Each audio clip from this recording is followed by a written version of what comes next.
ഇന്ത്യയുടെ സംയുക്ത സൈനിക നടപടിയായ ഓപ്പറേഷൻ സിന്ദൂരിൽ പ്രതികരിച്ച ലോക നേതാക്കൾ ആക്രമണത്തിൽ ഐക്യരാഷ്ട്ര സംഘടന ആശങ്ക രേഖപ്പെടുത്തി. ഇന്ത്യയും പാകിസ്ഥാനും തമ്മിലുള്ള സംഘർഷാവസ്ഥയിൽ ഐക്യരാഷ്ട്രസഭയുടെ സെക്രട്ടറി ജനറൽ ആന്റോണിയോ ഗുട്ടറസും ആശങ്ക അറിയിച്ചു. അതേസമയം ഇന്ത്യയും പാകിസ്ഥാനും സംയമനം പാലിക്കാനും സമാധാനത്തിന് ഭീഷണിയായേക്കാവുന്ന സംഘർഷങ്ങൾ ഒഴിവാക്കാനും ശ്രമിക്കണമെന്ന് UAE deputy prime minister of foreign affairs Sheikh Abdullah bin Zayed Al Nahyan പ്രസ്താവനയിൽ അറിയിച്ചു. ഇരുവിഭാഗങ്ങളും പരമാവധി സംയമനം പാലിക്കണമെന്ന് UN ജനറൽ സെക്രട്ടറി ആന്റോണിയോ ഗുട്ടറസും പ്രതികരിച്ചു. ഇന്ത്യയും പാകിസ്ഥാനും തമ്മിൽ വർഷങ്ങൾ നീണ്ടുനിൽക്കുന്ന യുദ്ധസമാനമായ സാഹചര്യമാണ് ഉള്ളതെന്ന് അമേരിക്കൻ പ്രസിഡന്റ് ഡൊണാൾഡ് ട്രംപ് പ്രതികരിച്ചു. പ്രശ്നം എത്രയും വേഗം അവസാനിക്കുമെന്ന് പ്രതീക്ഷിക്കുന്നതായും ഡൊണാൾഡ് ട്രംപ് കൂട്ടിച്ചേർത്തു. ഇന്ത്യയും പാകിസ്ഥാനും തമ്മിലുള്ള പ്രശ്നങ്ങൾ നിരീക്ഷിച്ചു വരികയാണ് എന്ന് US secretary of state Marco Rubio സാമൂഹിക മാധ്യമമായ എക്സിൽ കുറിച്ചു. ദേശീയ സുരക്ഷാ ഉപദേഷ്ടാവ് അജിത് ഡോവൽ മാർക്കോ റൂബിയോയോട് ഇന്ത്യയുടെ സൈനിക നീക്കങ്ങളെപ്പറ്റി വിവരിച്ചതായി വാഷിംഗ്ടണിലെ ഇന്ത്യൻ എംബസി അറിയിച്ചു. ഇരു രാഷ്ട്രങ്ങളുമായും ആശയവിനിമയം നടത്തുമെന്ന് US state secretary Marco Rubio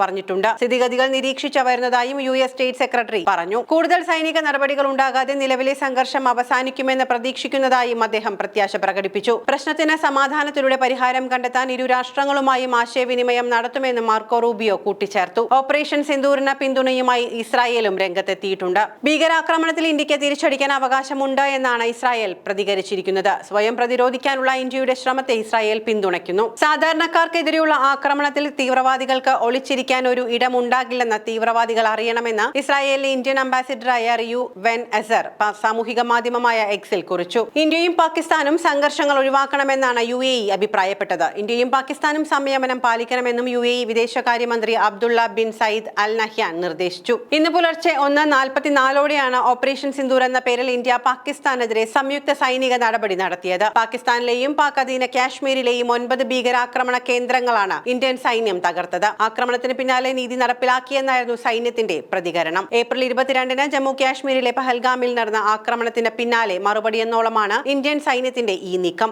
ഇന്ത്യയുടെ ആക്രമണത്തിൽ ഉചിതമായി പ്രതികരിക്കാൻ അവകാശമുണ്ട് എന്നായിരുന്നു UN രക്ഷാസമിതിയിൽ പാകിസ്ഥാന്റെ പ്രതികരണം. ശത്രുവിനെ എങ്ങനെ കൈകാര്യം ചെയ്യുമെന്ന് പാകിസ്ഥാന് അറിയാമെന്നും പാക് പ്രധാനമന്ത്രി ഷഹബാസ് ഷെരീഫ് പ്രതികരിച്ചു. ഇന്ത്യ എല്ലാ പരിധികളും ലംഘിച്ചെന്ന് പാക് മന്ത്രി അത്തൌള്ള തരാർ പ്രതികരിച്ചു. ഇന്ത്യയുടെ ആക്രമണം നീതീകരിക്കാനാവാത്തതാണ്. പ്രകോപനമില്ലാതെയാണ് ഇന്ത്യ ആക്രമണം നടത്തിയത് എന്നും ശക്തമായി തിരിച്ചടി നൽകുമെന്നും തരാർ അറിയിച്ചു.